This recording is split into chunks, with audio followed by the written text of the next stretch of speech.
కాబట్టి నా మాట విను రామ, త్వరగా పట్టాభిషేకం జరిగిపోవాలి. ఏ రోజు ఎట్లుంటుందో మనకు తెలియదు. నా మనస్సు మారే లోపల ఈ కార్యక్రమం జరిగిపోవాలి. మనసు చంచలమైనటువంటిది కదా, క్షణక్షణానికి మారిపోతుంటుంది. కాబట్టి నువ్వు ఉపవాస దీక్ష వహించు. సీతాదేవితో కూడి ఈరోజు రాత్రికి నువ్వు ఉపవాస దీక్ష వహించాలి. నేల మీదనే పరుండాలి. దర్భల మీద పండుకొని కొన్ని హోమాలన్నీ కూడా నువ్వు నిర్వహించాలి నాయన, పట్టాభిషేకానికి ముందుగా. కాబట్టి అవన్నీ కూడా వశిష్ఠ మహర్షి నీ చేత చేయిస్తాడు. కాబట్టి నువ్వు దీక్ష తీసుకునేదానిగా సంసిద్ధుడివి కావలసింది. బయలుదేరు. భరతుడు లేడనే విషయం నువ్వు ఆలోచించద్దు. భరతుడు లేనప్పుడే ఇది జరగాలని చెప్పి అన్నాడు. రాములు వారేం ఎదురు చెప్పలేదు. వాళ్ళ నాయన ఏం చెప్తే అది ఆ పితృవాక్య పరిపాలన కదా ఆయన. సరే తండ్రి అని చెప్పి నేరుగా వెళ్ళాడు. వెళ్ళిన తర్వాత కౌసల్యతో ఈ విషయం అంతా చెప్పాడు. చెప్పిన తర్వాత కౌసల్య కూడా ఆ దేవతలందరికీ కూడా పూజ చేసి ఈ జానకిని సిద్ధం చేసింది దీక్ష తీసుకునేదానికి. ఇంతలో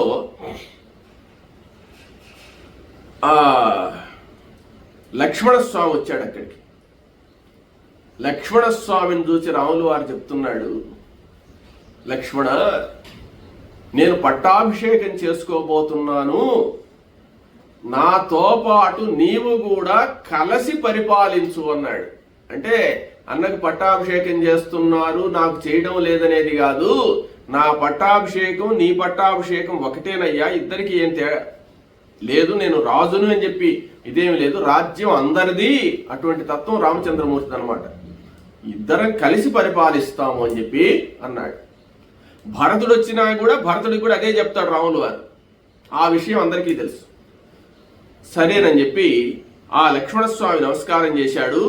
నీ కోసమే ఈ పట్టాభిషేకానికి నేను ఒప్పుకున్నాను అన్నాడు రాములు వారు.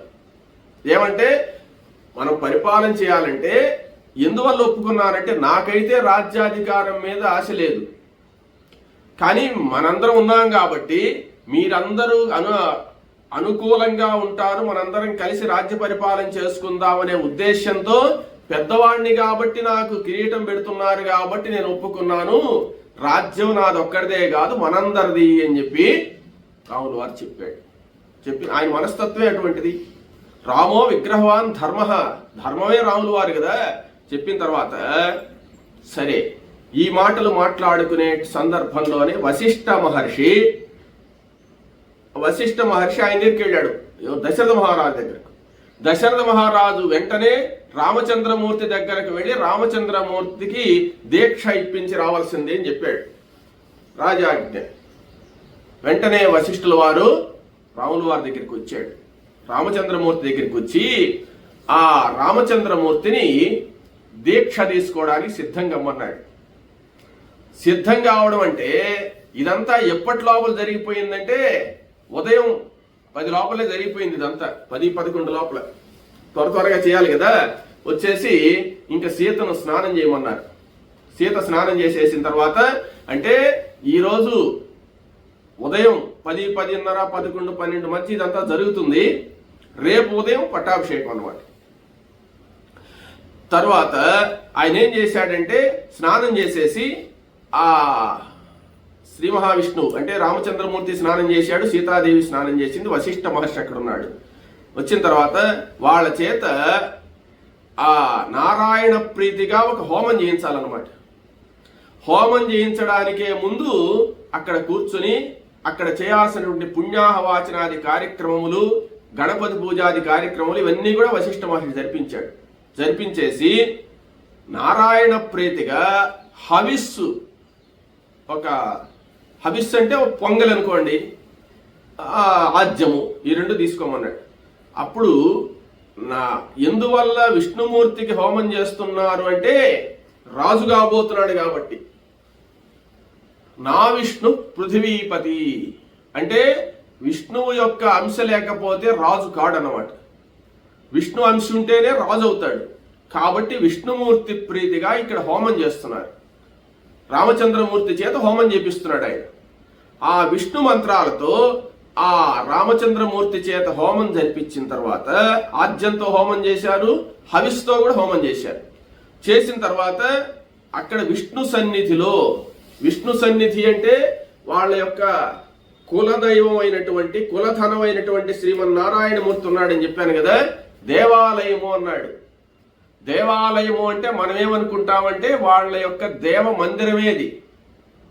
రాజులు అట్లా కట్టుకుంటారు, పెద్ద పెద్ద దేవాలయాలుగా ఉంటాయి వాళ్ళ యొక్క పెద్ద పెద్ద కోటలు. కాబట్టి మనమంటే ఒక 10 అంకణాలు ఇల్లు కట్టుకుంటే దాంట్లో చిన్న దేవుడి గృహం అనేది పెట్టుకుంటాం. వాళ్ళు రాజులు కదా, పెద్ద బ్రహ్మాండమైనటువంటి బంగ్లాలంటే హిమాలయ పర్వతం అంతా ఉంది వాళ్ళ యొక్క ఇల్లు అని చెప్పాం కదా. దాంట్లో వాళ్ళ పూజా మందిరమే ఒక దేవాలయం అన్నమాట. ఆ దేవాలయంలో, ఆ పూజా మందిరంలో ఈ కార్యక్రమం అంతా జరిపి ఆ శ్రీ మహావిష్ణువుని అర్చించి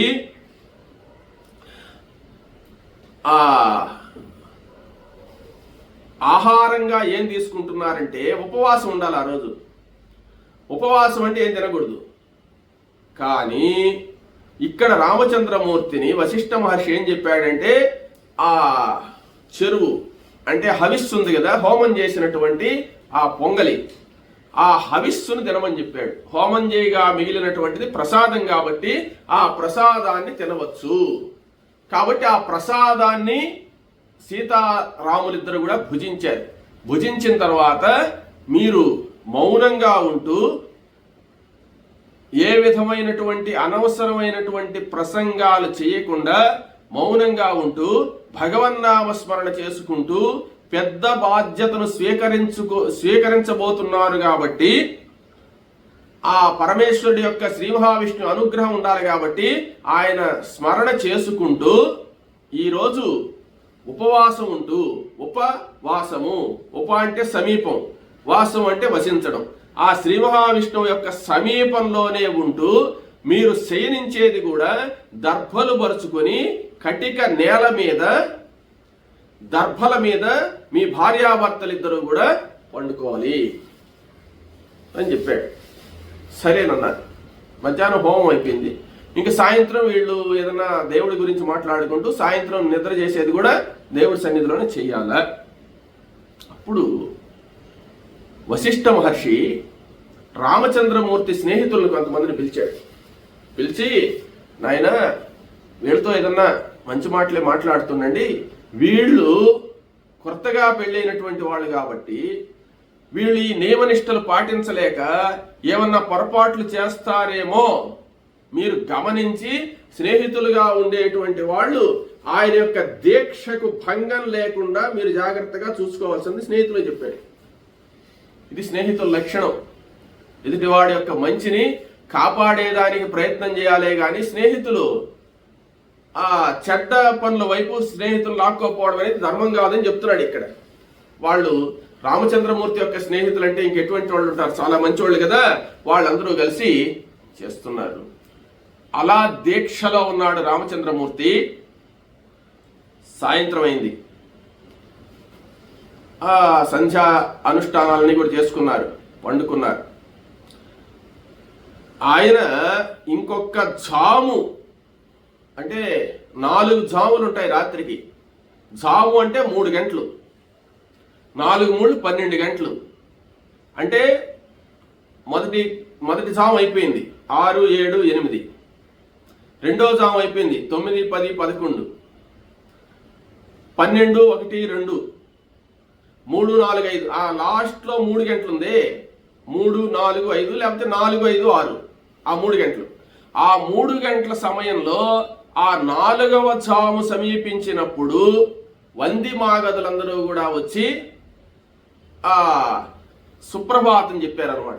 సుప్రభాతం చెప్తే రాజులు సుప్రభాతంతో నిద్రలేస్తారు కాబట్టి ఆ జాములో 4వ జాములో వంది మాగదులందరూ కూడా సంస్తుతించగా లేచినటువంటి వాడై ప్రాతకాలమైనటువంటి సంధ్యావందనాదులని కూడా చేసుకున్నాడు. గాయత్రి మంత్ర జపం చేశాడు. శిరస్సు వంచి శ్రీ మహావిష్ణువుకి నమస్కారం చేశాడు. బ్రాహ్మణుల చేత పుణ్యాహవాచనం అవన్నీ కూడా చేసి వేద మంత్ర ఘోష జరుగుతూ ఉన్నది. ఈ తూర్య ఘోషాలన్నీ కూడా అక్కడ మోగుతూ ఉన్నవి ఏకోజామ సమయంలో. ఈ వేకువన తూర్య ఘోషములన్నీ కూడా మ్రోగుతూ అయోధ్య నగరం అంతా సందడిగా ఆ మంగళ మేళాలతో అంతా సిద్ధమై 10 గంటలకు రాములు వారి యొక్క పట్టాభిషేకం అనేటువంటి విషయాన్ని ప్రకటన చేసేసారు. అంతా అయిపోయింది, మొత్తం జరుగుతుంది. రాములు వారు కూడా ఈ దీక్షలో ఉన్నాడు. ఏకోజామ నిద్రలేసి సంధ్యావందనం చేసుకొని శ్రీ మహావిష్ణువు యొక్క పూజ చేసి ప్రశాంతంగా కూర్చొని ఉన్నాడు. ఇక్కడికి ఈ కథాపదం. ఇది మామూలుగా లోకానికంతా తెలిసినటువంటిది, మామూలుగా జరిగేది. ఇక్కడ ఏం జరిగిందంటే ఈ సందర్భంలోనే మనకు తెలుసుకోవాల్సినటువంటి గొప్ప విశేషం ఉంటుందన్నమాట. పుష్యమీ నక్షత్రం రాబోతున్నది కదా 10 గంటలకు. 10 గంటలకు ఇక్కడంతా ఏర్పాటు కదా అని చెప్పి అంతా అనుకుంటున్నారు. బాగానే ఉంది. ఇది బాగా మనం గుర్తుపెట్టుకోవాలి. ముందు రోజు అంటే ఇప్పుడు ఏకోజామం రాములు వారు నిద్ర లేచి ఉన్నాడు అన్నదాకా చెప్పాం. అదంతా వెనక్కి పోవాలి. ఒకసారి మనం వెనక్కి పోతే ఆ ముందు రోజు అంటే పునరుసు నక్షత్రం ఉండే రోజు ఉదయాన్నే రాజులందరినీ పిలిపించి సభ చేశాడు కదా. సభ చేసిన తర్వాత రాములు వారిని పిలిపించి నీకు పట్టాభిషేకం అని చెప్పాడు కదా.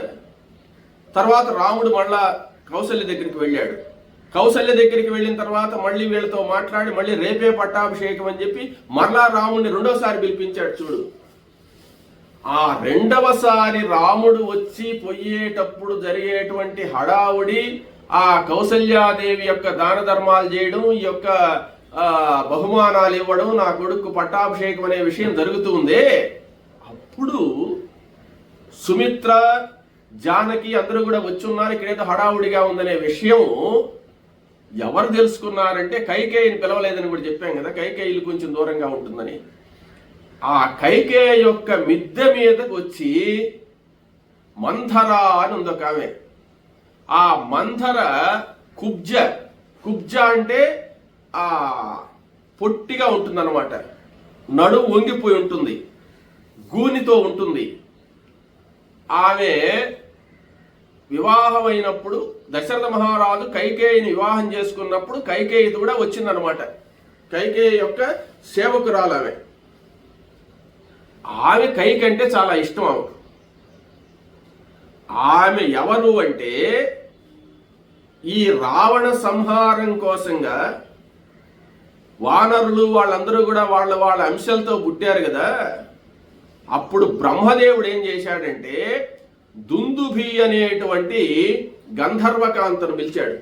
దుందుభి అనేటువంటి గంధర్వకాంత. ఆ దుందుభి అనేటువంటి గంధర్వకాంతను పిలిచి, అమ్మా నీకొక్క పని చెప్తాను, చాలా ముఖ్యమైనటువంటి క్యారెక్టర్ నీది, ఇప్పుడు జరిగేటువంటి నాటకంలో ముఖ్య పాత్ర పోషించాలి నువ్వు అన్నాడు.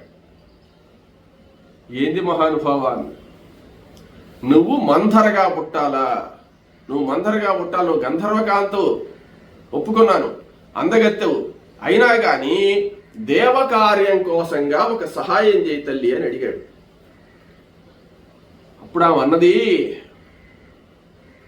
అయ్యా నేనేదో చాలా అందగత్తెను, నేనేదో పుణ్యం చేసుకొని నీ దర్శనం చేసుకొని నీతో మాట్లాడుతున్నానంటే నేను ఎంతో పుణ్యాత్మురాలిని కదా. నాకు అటువంటి పాత్ర ఇచ్చి అక్కడ నన్ను ఇబ్బంది పెట్టి అందరి చేత నన్ను చీగొట్టించి ఇటువంటి పాత్ర నేను చెయ్యాలనా అని చెప్పి అన్నదట. అంటే ఆయన అన్నాడు, అంటే పాత్ర ఏం చేయాలో చెప్పాడు ముందుగా ఆయన. లేదమ్మా, ఒక నటుడు హీరో ఉన్నాడంటే విలన్ బాగుంటేనే విలన్ను బట్టి హీరో పేరు వస్తుంది.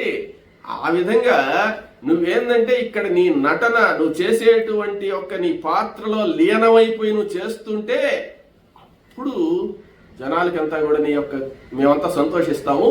నువ్వు ఎంత బాగా కర్కశంగా నటిస్తావో దేవతలంతా సంతోషిస్తారు, ఆ మానవులు అంత బాధపడతారు. ఏమంటే మానవులందరూ నిన్ను తిడతారు, తిట్టినా నువ్వు బాధపడద్దు, దేవతలు మేము సంతోషిస్తాం, మేము నిన్ను సంతోషంతో నీవు చేసినటువంటి పని సంతోషపడతాం. దేవకార్యార్థం అన్నాడు. దేవతలందరూ సంతోషపడే పని నువ్వు చేయాలి అన్నాడు. అవునయ్యా, దేవతలందరూ సంతోషపడే పని నేను చేయాలి, సరే బాగానే ఉంది. దీంతో అక్కడుండే ప్రజలు, అయోధ్య నగర ప్రజలందరూ కూడా నన్ను తిడతారు కదా అని చెప్పంటే, లేదమ్మా వాళ్ళు తిట్టారు, మా కోసంగా చెయ్యని బతిమలాడాడు అనమాట. సరే ఇంక బ్రహ్మదేవుడు చెప్తే తప్పదు కదా అని చెప్పి ఆ దుందుభి అనేటువంటి గంధర్వకాంత అమితమైన అందగత్తి అన్నమాట. వెంటనే బ్రహ్మదేవుడు ఏమంటే దీనికి ఆపోజిట్లో పుట్టమన్నాడు. నువ్వు అందగత్తిగా ఉంటే కుదరదు, నీ మీద కోపం రాదు అందరికీ, నీ అందాన్ని చూసి మరి అంటే అన్నదిలే మళ్ళీ అందగత్తి పాపం అంటారు, అట్టుండకూడదు, ప్రతి ఒక్కరికి నిన్ను చూస్తే మండిపోతుండాలి, అట్టుండాలి నువ్వు వేషం కూడా అన్నాడు. అప్పుడు ఆ గూనిగా వికారంగా ఒళ్ళు మండిపోయేటట్టు ఎవరు చూసినా కానీ. చూడండి, కొంతమంది కొన్ని పాత్రలు కానీ చేస్తే దాంట్లో లీనమైపోతారు, మనకు వాళ్ళని కొట్టాలనిపిస్తుంటుంది అనమాట. ఇప్పుడు సినిమాల్లో కూడా మీరు చూస్తుంటారు, మందర పాత్ర ఛాయాదేవి చేస్తుంది అనమాట. ఛాయాదేవి కానీ చేస్తే నిజంగా మందరే, సాక్షాత్ మందర అక్కడ కనపడుతుంది మనకు. అదేవిధంగా శకుని పాత్ర కూడా అందరు చేయలేరు. ఆ శకుని పాత్ర చేసే వాళ్ళు కొంతమంది ఉన్నారు, నిజంగా శకునే మనకు చంపేయాలనిపిస్తుంటుంది అనమాట, అంత కోపం వచ్చేటట్టుగా నటిస్తారు. అటువంటి పాత్ర ఇచ్చాడు బ్రహ్మదేవుడి మందరకు. మందర పాత్ర ప్రారంభమైంది. ఇదే రామాయణానికి ఒక బాగా ఎదిగొచ్చేటువంటి చెట్టుకు పురుగు పడితే ఎట్నో అటువంటి పాత్ర అన్నమాట వచ్చింది. దేవతలకు దండం పెట్టుకొని ప్రారంభిస్తున్నాను, మనసులో దండం పెట్టుకుంది బ్రహ్మదేవుడికి. మొదలుపెట్టి సమయం వచ్చింది, ఇదే సమయం, లేకపోతే ఆయన పట్టాభిషేకం చేసేసాడంటే ఇంకా రేపటి నుంచి మన రావణాసుడు ఇక్కడ విజృంభిస్తాడు, ఆయన అయోధ్య నుంచి వదిలి రాడు, ఇంకా దశరథ మహారాజు ఆయన వదిలిపెట్టడు. లేదు, ఇది జరగడానికి లేదు, నువ్వు వెంటనే తయారైపో, ఆలస్యం చేయొద్దు, రేపే పట్టాభిషేకం, ఎట్ట చేస్తావో మాకెందుకు, రాములు వారు అడవికి రావాలి, అయోధ్యలో ఎవరన్నా పోని మనకు సంబంధం లే, రామచంద్రమూర్తిని ముందు అడవుల్లోకి తీసుకొస్తే గాని పని కాదు మనకు, ఎట్లా చేస్తావో నీ ఇష్టం అని చెప్పి అన్నాడు. అప్పుడు ఆయన గణపతికి దండం పెట్టుకున్నామే, ఆ బ్రహ్మదేవుడికి నమస్కారం చేసి అప్పుడు మిద్దె మీదకి వచ్చిందట. మిద్దె మీదకి వస్తే ఆ మిద్దె మీద నుంచి చూసింది. ఇక్కడ కౌసల్యాదేవి అందరూ కనపడుతున్నారు, పై మిద్దె మీదకి వచ్చింది, అందరినీ చేసి కోలాహలంగా ఉంది. ఇక్కడేందో పట్టాభిషేకం సంగతి ఆమెకు తెలుసు, అయినా తెలియనట్టుగా అట్టా చూసి ఆమె ఇంత లోపల ఒక దాది, అక్కడ ఒక సేవకురాలు వచ్చింది. ఏమే అక్కడ ఏందో హడావుడిగా కనపడుతుంది అక్కడ అన్నదన్నమాట. మంథర, అక్కడ ఏమీ లేదు, శ్రీరామచంద్రుడికి పట్టాభిషేకం చెయ్యాలని చెప్పి హడావుడి చేస్తున్నారు అక్కడ. ఆ హడావుడి అదంతాను కౌసల్యాదేవి దాన ధర్మాలు చేస్తుంది, అనేక బహుమానాలు ఇస్తుంది, అదే అక్కడ జరగడము. రేపు ఉదయమే 10:30 కల్లా రామ పట్టాభిషేకం అంటే అక్కడ ఏర్పాట్లు జరుగుతున్నాయి. అప్పటికి ఇంకా దశరథ మహారాజు కైకేయి దగ్గరికి కౌసల్య ఎవరికి రాలే, వస్తాడు, ఇంక వచ్చి చెప్తాడు అనమాట. మందరికి తెలిసిపోయింది ముందు విషయం. నేరుగా ఆ వార్త వినంగానే గబ మెట్లు దిగి కిందకు వచ్చేసి కైకేయి మందిరానికి పోయింది. కైకేయి మందిరానికి పోతే కైకేయి కంటే చాలా పెద్దది మందిర. ఆమె అమ్మ కైకమ్మ అటు మాట్లాడదు, ఏమే కైక అంటూ వచ్చిందనమాట. అంటే స్వతంత్రంగా మాట్లాడుతుంది. అట్లా వచ్చి ఏమే ఎంత ఆనందంగా ఉన్నావే కైక, బుద్ధి ఉందా లేదా నీకు, కొంప మునిగిపోతుంటే ఇంత ప్రశాంతంగా పండుకున్నావేంది అంటూ వచ్చిందట.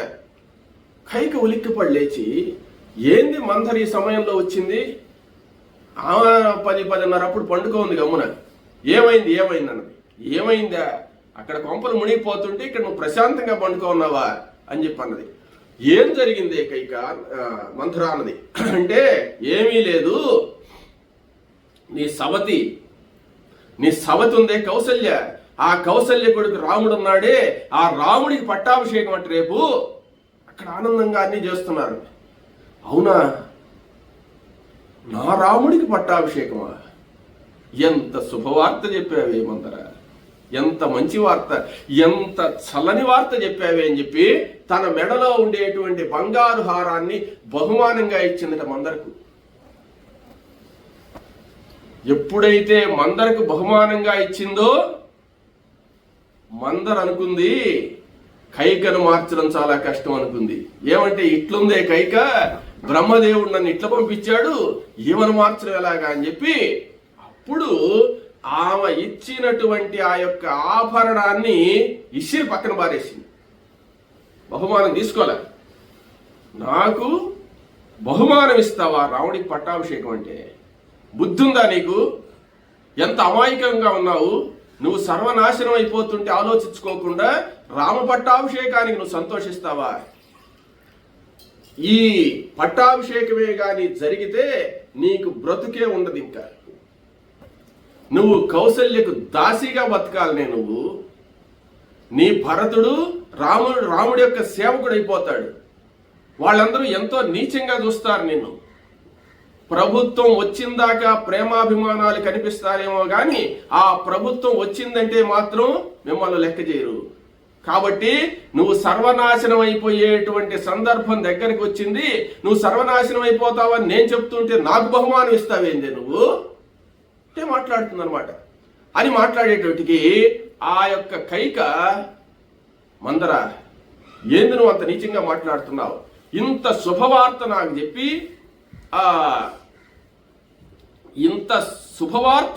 చెప్పి నేను బహుమానం ఇస్తే ఆ బహుమానాన్ని కూడా పారేస్తున్నావా? పిచ్చిదానా, రాముడంటే ఎవరో తెలుసా? నా ప్రాణమే. కైక చెప్తుంది ప్రత్యక్షంగా. కైక చెప్పినటువంటి వాక్యం చెప్తాను చూడండి. రామేవా భరతేవాహం విశేషన్నోపలక్షయే తస్మాత్ తుష్టాస్మి యద్రాజ రామం రాజ్యాభిషేక్ష్యతి అన్నదట. ఏమంటే రామేవా భరతేవాహం, రాముడైనా భరతుడైనా నాకు ఒకటేను, ఇద్దరు నా బిడ్డలేను. ఇంకొక విశేషం తెలుసా మందర? రామ పట్టాభిషేకం జరుగుతుంటే ఎంతో ఆనందించేటువంటి వాళ్ళల్లో మొదటిదాన్ని నేను. నా బిడ్డ రాముడే. రాముడు ఎంత మంచివాడో నీకేం తెలుసు? భరతుడి కన్నా నాకు రాముడే ఇష్టం అని చెప్పింది కైక. చెప్పి ఎంత సంతోషమైనటువంటి వార్త చెప్పావే మందర. నీ జీవితంలో ఇంకా ఇంత మంచి వార్త నాకు వినిపించలేవేమో నువ్వు. అంత మంచి వార్త నాకు తెలియజేశావు. నీకు ఇంకేమన్నా పారితోషికాలు కావాలంటే చెప్పిస్తాను, ఎన్ని బహుమానాలైనా ఇస్తాను, ఎంత సంపదైనా ఇస్తాను. ఇంత మంచి వార్త చెప్పావే. నా బిడ్డ రాముడు పట్టాభిషేకుడు అవుతుంటే నాకు సంతోషంగా బాధ ఉంటుందా? భరతుడు రామచంద్రమూర్తిని సేవిస్తూ ఉంటే ఎంత ఆనందపడాలి. భరతుడిని సేవకుడు అంటావా? రామచంద్రమూర్తి సేవ కాకపోతే ఇంకెవరు సేవ చేస్తాడే భరతుడు?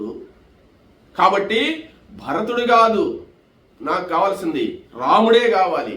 రామరాజ్యమే మనకు కావాలి. రాముడు రాజ్య పరిపాలన చేస్తుంటే భరత లక్ష్మణ శత్రుఘ్నుడు సేవ చేస్తూ ఉంటే ఆ రాజ్యాన్ని చూసి ఆనందించాలి. ఒకవేళ నువ్వు భరతుడికే రాజ్యం రావాలనే కోరికతో ఏమన్నా చెప్తున్నావేమో, వద్దు. 100 సంవత్సరాల వరకు రామచంద్రమూర్తి పరిపాలన చేస్తే అప్పుడు ఏదైనా రామచంద్రమూర్తి దయచేసిన ఆయన నువ్వు భరత ఈ రాజ్యం పరిపాలించంటే అప్పుడు పరిపాలిస్తాడేమో కానీ రామచంద్రమూర్తి పరిపాలనను ఎవరు తిరస్కరిస్తారే? నువ్వు తప్ప. ప్రపంచంలో ఎవరన్నా రామచంద్రమూర్తిని విమర్శించే వాళ్ళు ఉన్నారా? కాబట్టి మా అందాల రాముడికి నేనంటే ఎంత ప్రాణమో తెలుసా? అటువంటి రాముడికి పట్టాభిషేకం జరుగుతుంటే ఇంత శుభవార్త తీసుకొచ్చావని చెప్పి సంతోషంతో నేను నీకు ఎన్నో బహుమానాలు ఇవ్వాలనుకుంటున్నాను. నీకు ఆ హారం నచ్చకపోతే చెప్పు, ఇంకా కూడా నీకేమేం కావాలో ఇస్తానని చెప్పి ఆ కైక చెప్తే మందరకు చాలా కోపం వచ్చింది. కానీ ఈ కైకను మార్చడం ఎలా? కైక చెప్తే గాని అక్కడ పట్టాభిషేకం ఆగదు అని చెప్పి మందర క్రోధ తామ్రాక్షురాలైపోయి ఆ కైకను ఎలాగంటే అలాగ మాట్లాడుతూ ఎంత నీచానికి దిగావే అని చెప్పి మందరను కైకంటే కైక మందరని అంటుంది, ఆ మందర కైకని అంటుంది. నీ అంత తెలివి తక్కువ వాళ్ళు ఎవరు ఉండరు కైక. బాగా ఆలోచించు, పట్టాభిషేకం జరుగుతున్నది కదా, భరతుడు లేడు కదా ఇక్కడ. భరతుడు లేకుండా ఉండే సమయంలోనే పట్టాభిషేకం పెట్టారు చూసావా. నువ్వు అనుకున్నంత మంచివాడు కాదు దశరథ మహారాజు. ఆయన వేరే ఆలోచనతో చేస్తున్నాడు. ఆయనకు పుత్రవాత్సల్యం ఎక్కువగా రామచంద్రమూర్తి మీదనే ఉంది కానీ నీ కొడుకు మీద లేదు. నీ కొడుకు మీదే గాని మమకారం ఉంటే భరతుణ్ణి పిలిపించి భరతుడు ఉన్నప్పుడే పట్టాభిషేకం చేయొచ్చు కదా. భరతుడు లేకుండా ఉన్న సమయంలో పట్టాభిషేకం జరుగుతుంది చూసావా. ఎంత కుట్ర జరుగుతుందో నువ్వు ఆలోచిస్తున్నావా? నన్ను దూషిస్తున్నావు గాని నీకు జరగబోయేటువంటి యొక్క అపకారాన్ని నేను ఎంత చెప్పినా నువ్వు వినకుండా ఉన్నావు. మాట తప్పిపోతున్నాడు దశరథ మహారాజు, గమనించు అని ఎక్కిస్తుందన్నమాట. కైక ఎట్లెట్లో చెప్తున్నా ఆ కైక దేవతలు కూడా అప్పుడు కైక మారేటట్టు లేదని చెప్పి దేవతలు కూడా కొన్ని శక్తులు ప్రయోగించారు. ఏమంటే కైక మనసు మారకపోతే మన పని అవ్వదని చెప్పి వాళ్ళు. అప్పుడు ఆ సత్యానికి ధర్మానికి కట్టుబడ్డటువంటి విషయాలన్నీ కూడా ఆమె చెప్తూ మందర బ్రహ్మదేవుడి మనసులో అనుకుంటుంది, ఏమయ్యా కైక మారేటట్లేదు, నువ్వు ఒక్కరో శక్తి కలిగించు, లేకపోతే ఇక్కడ మార్పు తెచ్చేది కష్టంగా ఉంది అని అంటుంది. అప్పుడు ఆ మందరకు వచ్చేటువంటి మాటలు ఉన్నాయి చూసావా. అప్పుడు మందర మాటలకు కైక లొంగదని చెప్పి ఆలోచించి సరస్వతీదేవితో అన్నట్ట బ్రహ్మ, సరస్వతి ఒక్కరవు నువ్వు ప్రయత్నం చేయి, లేకపోతే రావణాసుడు విజృంభిస్తాడు, అక్కడ మందర మాటలు సాగడం లేదని. అప్పుడు సరస్వతీదేవి అనుగ్రహం వల్ల మాట్లాడుతుంది మందర.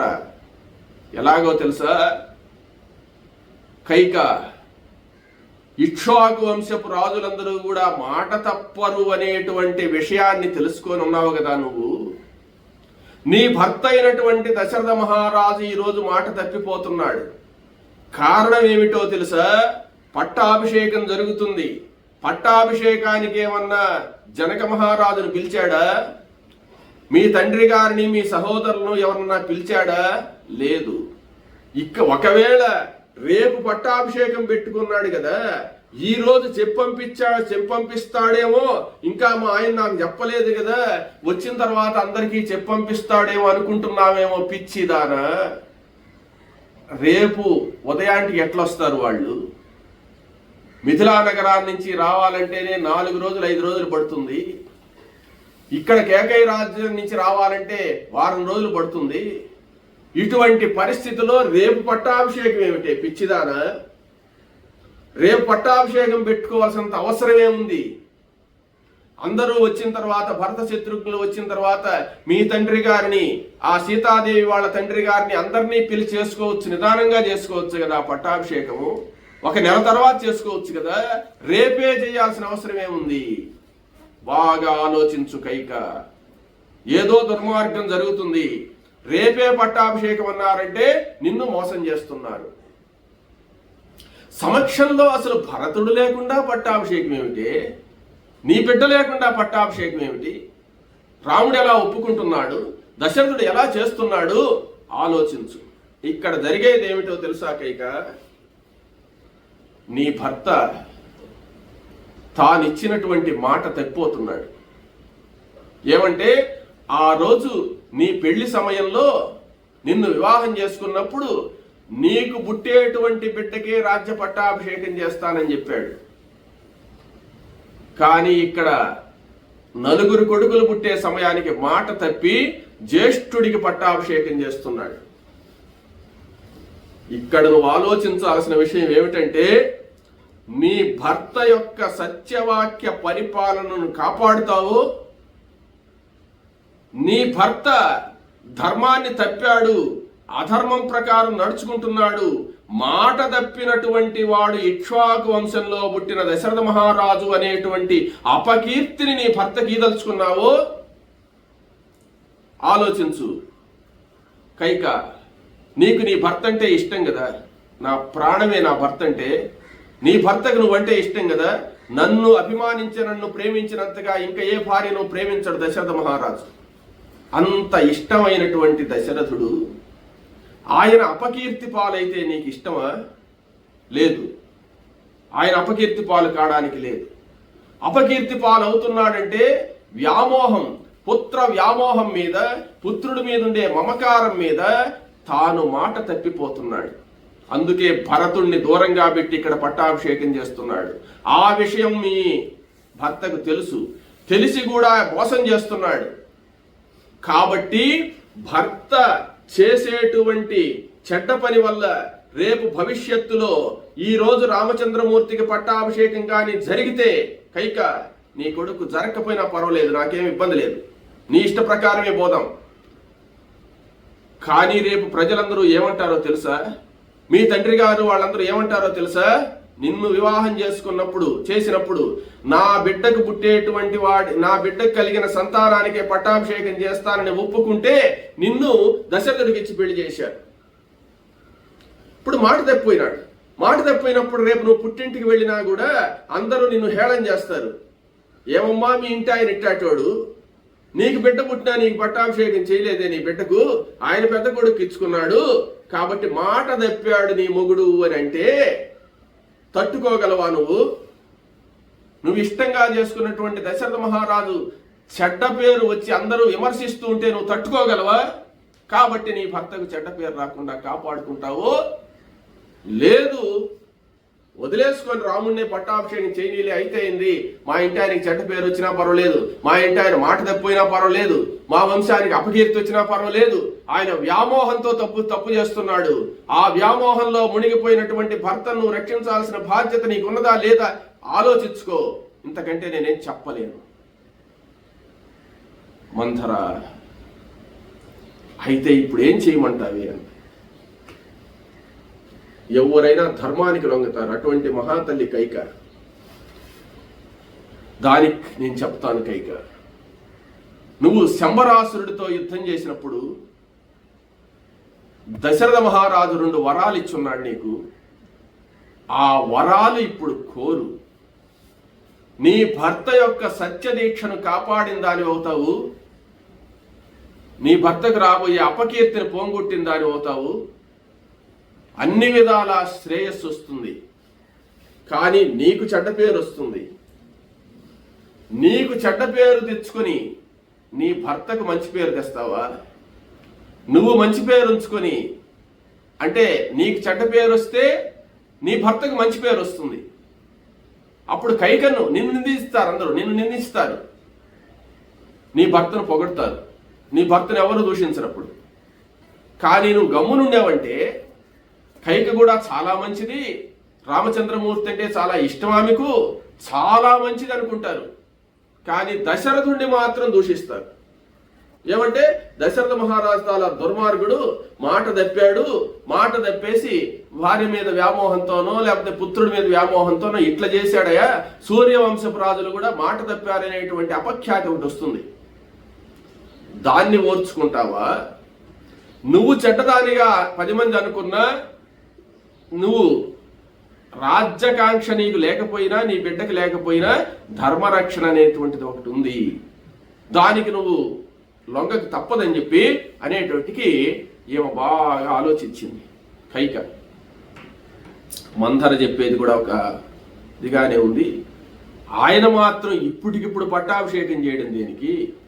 భరతుడు వాళ్ళు లేకుండా పట్టాభిషేకం చేసేది ఏంది?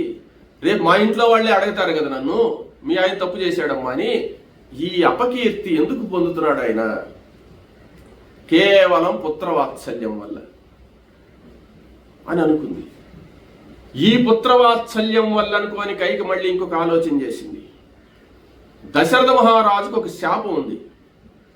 ఆయన వృద్ధుడైపోయినాడు, ఆరోగ్య పరిస్థితి కూడా బాగలేదు. ఆయనకు పుత్రశోకంతో మరణము అని ఉందన్నమాట. ఒక శాపం ఉంది ఆయన.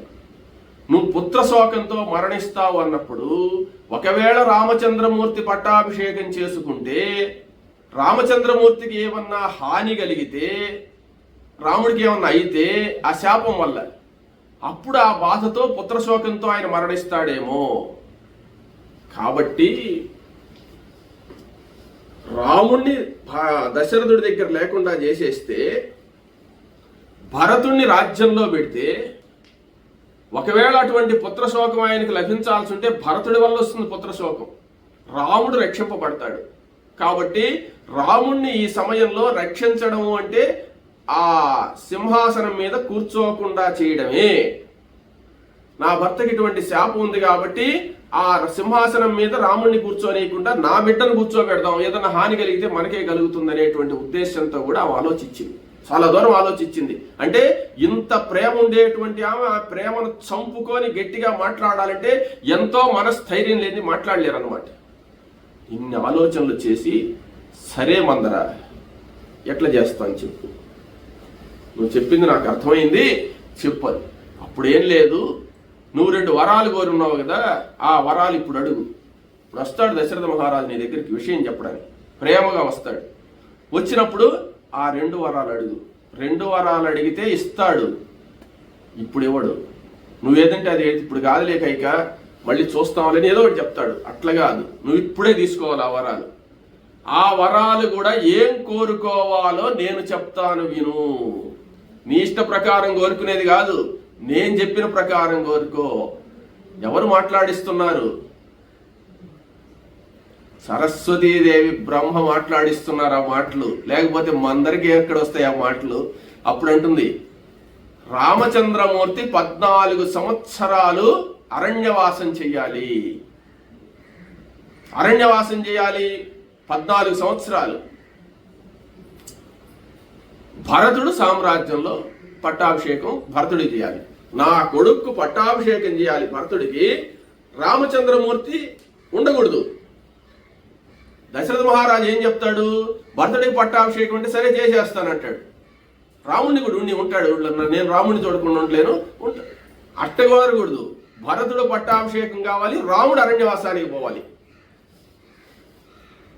కైకి అడిగింది, భరతుడికి పట్టాభిషేకం చేసేస్తాడు కదా, మనకి కోరిక తీరిపోయింది కదా, మళ్ళీ రాముడిని ఎందుకు అడవులకు పంపించడం అంటే, నీకు తెలియదే పిచ్చిదానా?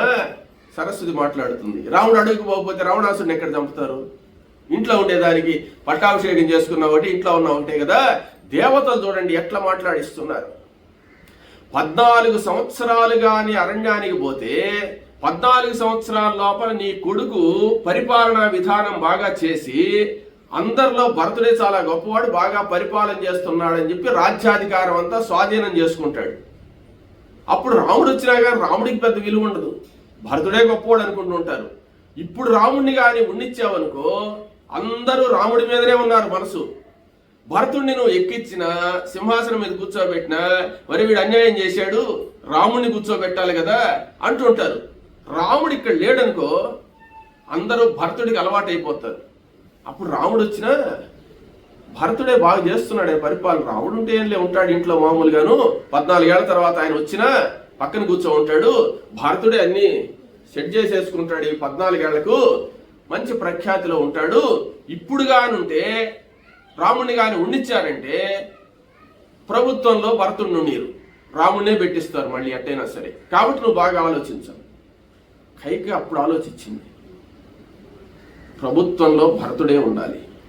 దశరథ మహారాజుకి ఏమన్నా హాని జరిగితే భరతుడు అంటే ఆ ఉద్దేశం ఏంటంటే, బిడ్డకి ఏమన్నా హాని జరిగితే ఆ బాధతో కదా ఆయన చనిపోతాడు, ఆ హాని అనేది నా బిడ్డకే జరగాలి అని ఇంత దూరం ఆలోచించింది కైక.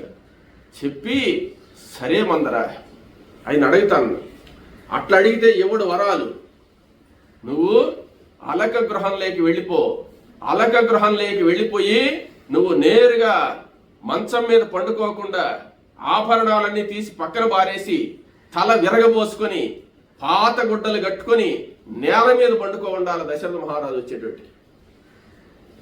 అప్పుడు ఆయన వచ్చి బ్రతిమలాడితే అప్పుడు ఈ కోరికలు తీరిస్తేనే నేను ఒప్పుకుంటాను, లేకపోతే ఒప్పుకొని గట్టిగా మాట్లాడు. అట్లా నువ్వు నటించకపోతే, అట్లా చేయకపోతే నీ కోరిక తీరదని చెప్పి, నీ భరతుడికి రాజ్యం రాదు అని చెప్పిన పాట ఆమె యొక్క మాటలు వినినటువంటిది అని చెప్పింది. సరస్వతి బ్రహ్మ అక్కడి నుంచి వెళ్ళిపోయినారు. అంటే అదృశ్య రూపంలో ఉన్నారు వాళ్ళు. మందర మామూలుగా ఉంది. ఇవన్నీ బాగా వాళ్ళ అనుగ్రహం వల్ల ఎక్కిపోయినాయి కదా. అప్పుడు ఇప్పుడు కైకేయి అలక మందిరానికి వెళ్ళినటువంటిదై తన యొక్క ఆభరణాలన్నీ కూడా తీసి పక్కన పారేసి ఆమె తీక్షణమైనటువంటి కోపంతో ఆ వెంట్రుకలు విరబోసుకుని నేల మీద పాత వస్త్రాలు కట్టుకొని కోపగృహంలో నేల మీద పండుకో ఉంది కైక. ఇక్కడ ఈ పరిస్థితి. మందర బాగా ఎక్కిచ్చేసి ఆమె పాటిగా ఉంది. అక్కడ దశరథ మహారాజు రామచంద్రమూర్తికి సంబంధించిన విశేషాలన్నీ చేసేసి రాత్రి అంటే సాయంత్రం దాకా అక్కడే ఉన్నాడు దశరథ మహారాజు సభలోనే. సాయంత్రం సందర్భం గమనించండి. వశిష్ఠ మహర్షి రామచంద్రమూర్తికి దీక్ష ఇచ్చి హోమం చేయించి ఆ హవిస్సును వాళ్ళను భోంచేయమని చెప్పి ఉపవాసం ఉంటూ మౌనవ్రతంతో ఉంటూ ఒక స్నేహితులను పిలిచి ఆయన జాగ్రత్తగా చూడండి అని చెప్పిన తర్వాత ఆ సాయంత్రం వాళ్ళు ఆ మొదటి చాము రెండో చాము అయిన తర్వాత నిద్రపోతున్నారు కదా. నిద్రపోయి ఏకోజామున నిద్ర లేచి రామచంద్రమూర్తి స్నాన సంధ్యాది అనుష్ఠానాలు చేసుకుని పుణ్యాహవాచాలు చేసి వాచనాములు చేసి అక్కడ పట్టాభిషేకానికి రావడానికి సిద్ధంగా ఉన్నాడు ఆయన. ఇక్కడ ఏమో ముందు రోజు అదే ఉదయాన్నే ఇక్కడ అలిగి 10 గంటల నుంచి ఇదంతా గొడవలన్నీ జరిగిన తర్వాత సాయంత్రానికి ఏమో అలగృహం ఎక్కేసింది. దశరథ మహారాజు ఏమంటే మధ్యాహ్నంగా అక్కడంతా భోజనం గీజనం అయిన తర్వాత అప్పుడు వచ్చాడు కైక దగ్గర. కైక దగ్గరికి వచ్చేటోటికి కైక బయటకు వచ్చాడు. బయట కాపలా వాళ్ళు ఉంటారు అన్నమాట. కాపలా వాళ్ళ పాట అవును వచ్చి అమ్మగారు ఎలా పోయిందంటే లోపల ఉందండి. సరేలే ఆయన ఊరు అడిగిస్తారు. లోపలికి పోయి తలుపు ఆరాకలిగా వేసుకోంది. మళ్ళీ లోపలికి గడి పెట్టుకోలే. అక్కడికి పోయి కైక కైక అంటూ వెళ్ళాడు. కైక అంటూ అలా తలుపు తీశాడు. దృశ్యాన్ని చూశాడు. కైక బోళ్ళ బండుకో ఉంది, జుట్టెరగ పోసుకోంది, మాసిపోయిన గుడ్డలు కట్టుకో ఉంది. అప్పుడు దశరథ మహారాజు ఎందుకు కైక ఇలా పండుకో ఉంది అని చెప్పి ఆలోచించి కైక దగ్గరకు పోతూ ఉన్నాడట. తర్వాత ఏం జరిగిందనేది రేపు తెలుసుకుందాం.